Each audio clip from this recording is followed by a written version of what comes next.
Welcome to HANRATTY's Huddle with your host, Terry HANRATTY. I'm Dave Torromeo, and Terry, welcome. Well, Dave, we're getting down to the end of the NFL for the 23 season and the 24 playoffs. But it's interesting because last week I think we ran into a buzzsaw of bad games. Yeah, they were bad games. You're right. And usually that weekend is the weekend you would expect to see some good games, competitive, closer seeding, and we didn't see that, did we? Except for maybe the L.A.-Detroit game, which was L.A.-Detroit had a lot going for it because, rarely. When was the last time you ever saw two quarterbacks switch teams, right, then end up both in the playoffs against each other? And, of course, Stafford winning the Super Bowl, having spent 12 years in Detroit. I have to say I grew a lot of respect for him just from this game alone because he is one tough kid. He really is, and I think if you see his career, and you don't see his career much, he's going to be a Hall of Fame quarterback. Right. But here he was in Detroit, where they never won. Right, and nobody ever saw him. You never saw him on national. They were never on Monday Night Football. They were in Game of the Week or any of this stuff. Yep. And so he sort of just was up in Detroit for 12 years, putting in the time and playing with a lot of injuries. He got beat up really good. Yep. And it was good to see him get a new spot in L.A. and have some success out there. First year in L.A., wins the Super Bowl. Obviously, last year they don't make the playoffs. But now in year three, and you're right, this is a win-win trade, but because Detroit has kind of reinvented Goff, out of Cal, had a couple good years out there with the Rams, but then they for some reason got a sour taste in their mouth, and obviously they made a good trade. So, but here's Goff now in a divisional game this weekend. And I think they're going to win again. They face Tampa Bay. Well, I think it's one of those situations where, and you rarely get it, where both teams and both players really benefited by a trade. Right. With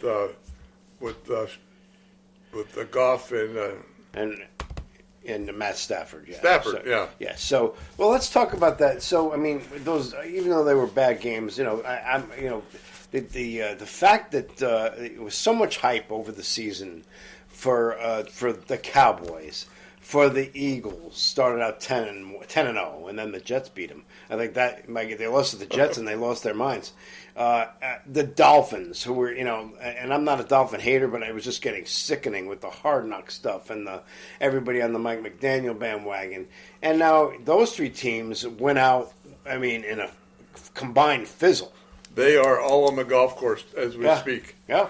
But it really, normally you get one team who does not do well, we'll put it that way. Yeah. But when you get three top seeds like that, especially Dallas, undefeated at home, playing at home, and they're pretty much injury-free.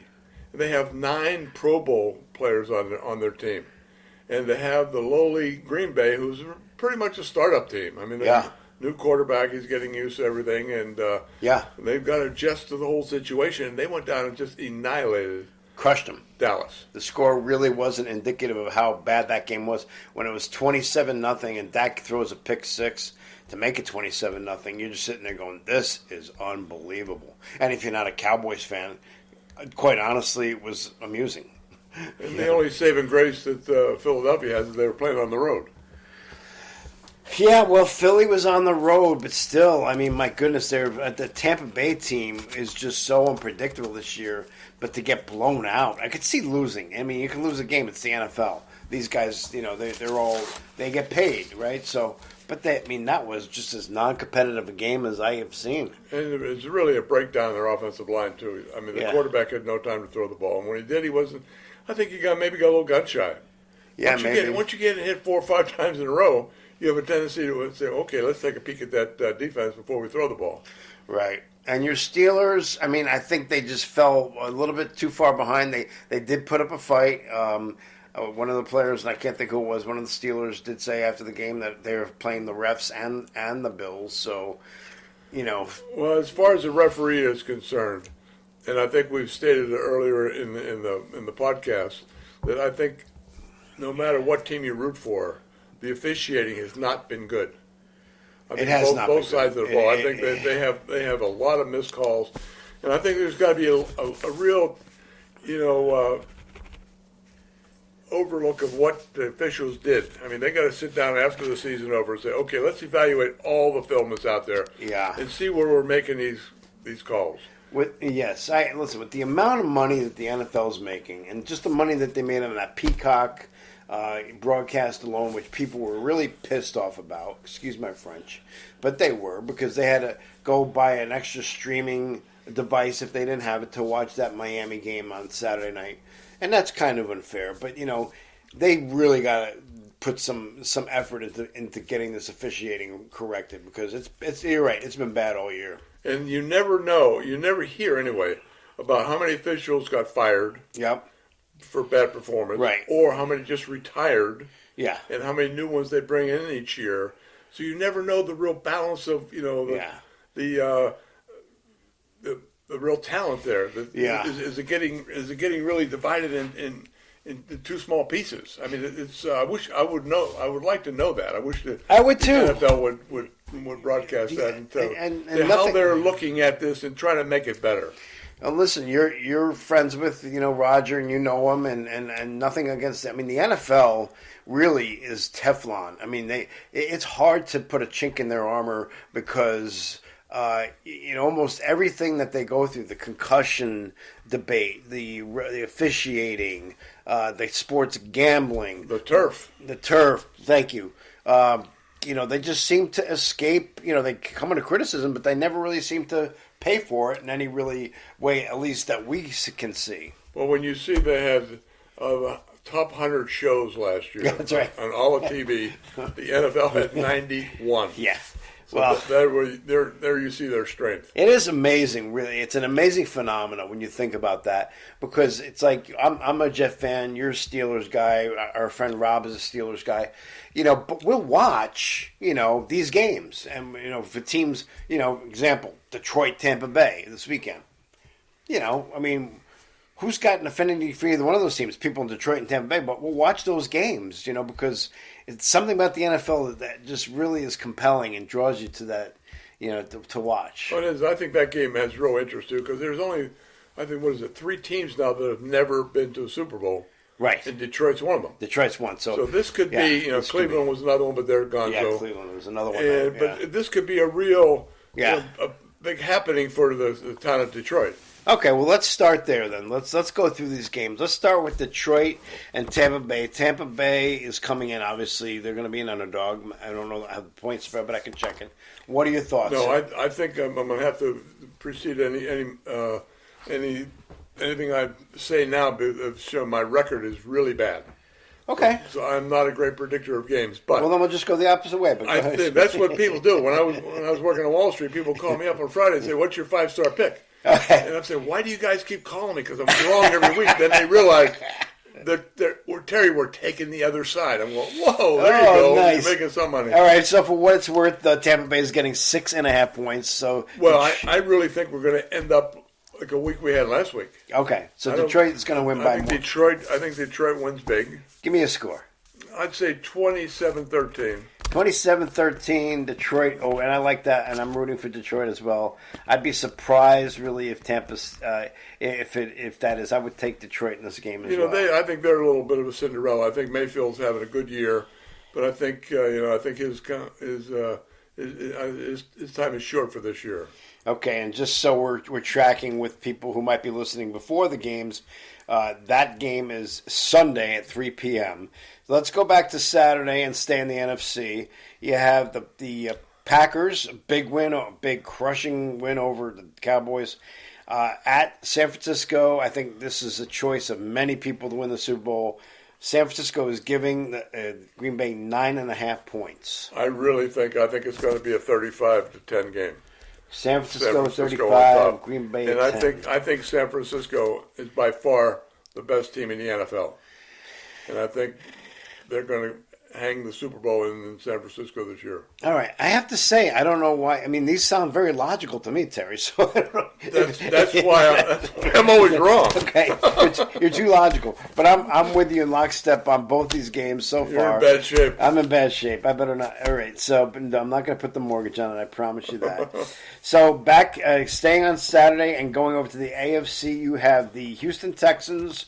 Another team with a big win, and maybe surprising, but obviously they moved on, and they're at Baltimore. They had that one home game, but now they're at Baltimore. Well, they got to run into bad weather. Of course, they played at home last week and had great weather because it was indoors. It's usually pretty nice when it's indoors. Yeah, that helps. But I think Baltimore's not going to be. It's not going to be bad this weekend, but it's still going to have to play in the elements.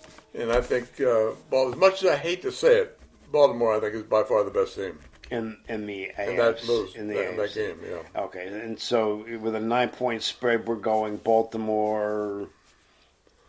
It's going to be another 30-10 game. 30-10. Oh, okay. So, all right. That one I think might be a little closer, but because I do think Houston got some juice out of that last game, and I do like their quarterback. I think he had a great game. Yeah, he's a rookie, but threw 3 touchdown passes. Yeah. It's just something about a running quarterback, and I believe me, I have all the respect in the world for what Lamar does, but I think those guys eventually in that league, they get caught at some point and they get hurt. Well, the bad part about that is that it's hard to get caught because you can slide, right. And you cannot really touch the quarterback if he's looking like he's running out of bounds. You cannot hit him. Yeah. And it's just, the running quarterback used to be, in my day, didn't last but 2 or 3 games. That's right. But nowadays, if you turn the ball up, back in the old days, if you ran the ball and you slid, first of all, you're called a coward. Then you got about 3 helmets in your back, and there was no penalty. But nowadays, quarterbacks are protected. And I guess that's why they pay them $250 million. Well, they're protected, but look, we still had a lot of guys get injured this year. So whether it was the turf with the Achilles tendons, you had 2 guys, Kirk Cousins and Aaron Rodgers. So Rodgers lasted 4 plays. 4 plays, well, that's Jeff Fan. That's about 3 more than I expected. So, all right. So the last game is probably going to be the best game of the weekend, and it is actually Kansas City at Buffalo, 6:30 on Sunday. Kansas City is getting 3 points to the favored Buffalo Bills, and I hear the weather is not going to hurt. Not a factor. I hear not a factor. Maybe 40 degrees. Right. That's a spring day. They'll have to pull the people off the beaches in Buffalo. So yeah. But I really I've always liked Andy Reid. Okay. And I think I think that's the team to beat in the AFC. Okay. But, I would pick them, but it's going to be close. It's going to be a 28-21 game. Kansas City. So let's say, so Kansas City upset. It's not that big of an upset. Did you say 28-21? Is that what you're thinking? Right. 28-21 Kansas City over Buffalo. All right. So that would make our championship game in the AFC Kansas City at Baltimore. And in the NFC, it would be Detroit at San Francisco. I think any logical thinking would say that the chalk, meaning the top seeds, might prevail here. But you got to play the game for a reason, right? That's why they do it. Yep, you play, as Herm Edwards said, you play to win the game. You played. And where's Herm now? Back to broadcasting. Another awful coach. Oh, dear God, don't get me started. You had him there in New York. I forgot about that. Game management. My God, these guys, they're around football all their life, and they start coaching, and it's like they forget that there's a clock or that they only get 3 timeouts. It's bizarre to me. Okay, let's turn our attention to the coaching carousel. Let's start in college because there's one in particular I want to talk about with you, and that's Alabama. Well, Alabama, it's tough to follow a legend. That's something you really never want to do. Right. And the coach at Washington thought he had to jump in and take that job. And I think a lot of people shied away from it because of that. I mean, here's Saban, what 6 or 7 titles? Yes. And, Bear Bryant is still God in Alabama. But Saban's pretty darn close to him. Right. So, and to follow either of those guys, was... Alabama took, when Barron retired, Alabama took a big dip. Right. And now with Saban, I think you're going to even more. Because nowadays, like back then there was no ESPN, there was no internet, all you had was that 2 or 3 minutes every night on the sportscast. Right. No ESPN. And so now you have so much more involvement in your team and in your sport. And I think it's going to be very difficult for this coach to recruit because, as we talked earlier, that they are losing a lot of recruits. Right. And they're going to find out, what Washington has. Not Washington, what the coach has. Well, the coach is Kalen DeBoer, and as you noted, Kalen had left Washington. It was a pretty quick hire, but as you said, we did talk about this in our pre-production meeting that a lot of players have put into the transfer portal since that hire. I don't think it's anything against him. I just think they felt they went there to play for Nick, and Nick is gone. So let's see what else is out there. And they've had a lot of decommits from some of their blue chip players. And I think it's going to continue. I think it's going to last a couple of years before he can really get his feet settled in. He's never recruited in the South.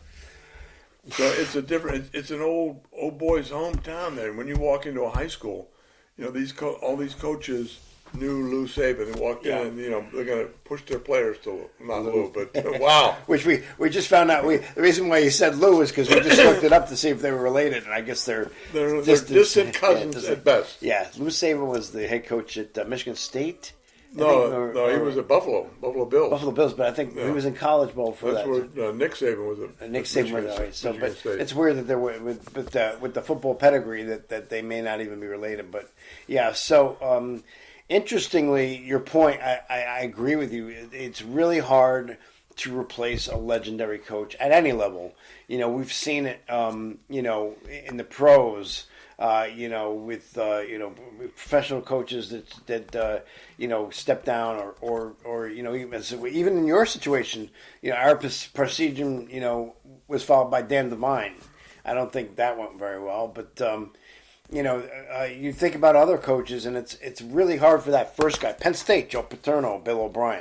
Again, nothing great there, and it's usually the guy after the guy who replaced the guy. That's what you want. That's the guy you want to be. You want to be the second man in. You want to let the first guy. This way, you look like a hero because the first guy in usually didn't do very well. So now you look like the savior. He fell on his face, and there's no way that this DeBoer is going to go in there and look to the Alabama fans as a savior. Yeah. Because Nick has already saved the school.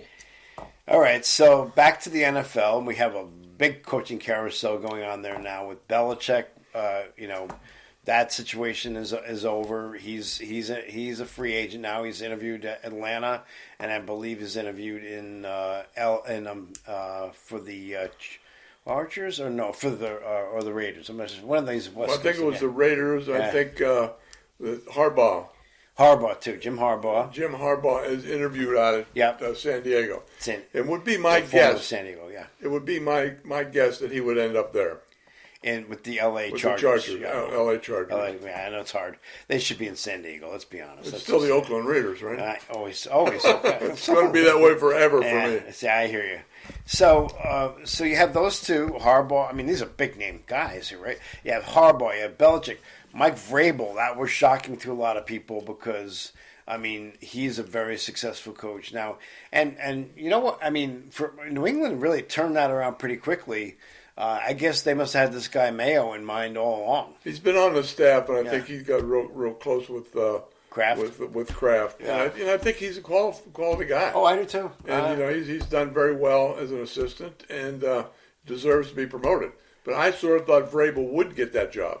Yep. But he did not, and I think he might be the odd man out. Vrabel. Talking all these big guys. Because it looks like Tomlin's going to stay in Pittsburgh. And it looks like they're not going to fire Nick Sirianni in Philly, and they're not going to fire Mike McCarthy in Dallas, like everybody's thought was going to happen. Finally, I've told people over the years, college and pro. Yeah. I said everybody should go to Pittsburgh, spend a couple days with the Rooney family, right, and ask them how they do it. They've had 3 coaches since 1969. That's true. And at Chuck Noll, Bill Cowher, Mike Tomlin, and all 3 have won Super Bowls. So there's a little success pattern, and they obviously know what they're looking for in hiring the right person. So I think that would behoove either the college or the pros to spend a little time in Pittsburgh. Yes, I agree. And I just wanted to share this with you. I don't know. I know we're friends on Facebook, but I don't know if you saw my note about the GOATs in college and pro football. I mean, because I'm not a Saban fan and I'm not a Belichick fan, so this is kind of a tweaking my friends. But I do believe this. In college, I said Newt Rockne. He changed the game by introducing the forward pass and the fact that he died at 43 and would have won many more national championships, in my opinion. Bear Bryant. I just think he was one of the best. Amos Lonzo Stagg. My dad played for him, so that's a personal thing. And Joe Paterno in college, and I know people have a problem with what happened there, and I completely appreciate that, but I think the coaching aspect of it is still intact. And then on the pro side, I said Vince Lombardi, Tom Landry, Chuck Noll, Bill Walsh, and of course I had to include Weave Eubank because anybody who can bring the Jets to a Super Bowl and win has got to be one of the best. Well, Weave will be down the list of ways. Okay, but really, the interesting part is Chuck Noll. I was Chuck's first draft class. Yeah. Joe Green was number 1. I was number 2. And so we went our rookie year. We were 1-13. Yeah. And any other organization, half the NFL teams today would have fired the coach who went 1-13. That's true. But the Rooneys knew something, that they had the guy that they wanted. And obviously we progressed to, and I was there for the first 2 Super Bowls, and Chuck won a total of 4. Yeah. But never coach of the year. Right. Which is really interesting. That's really weird, yeah. Because Chuck didn't want the patting on the back. He didn't seek the limelight. No, yeah, he was very happy to win football games. Yeah. And to be successful at what he did. Yeah. And it was, he used to, when his rookie year, they talked him into having a TV show. Yeah. And it was a god-awful TV show because he didn't want to do it. But he had to do it because he's he's mid-30s. Yep. This is his first chance to be a head coach. So it was, he did it. Yeah. And as soon as the success hit, the TV show went. And Chuck was on his own.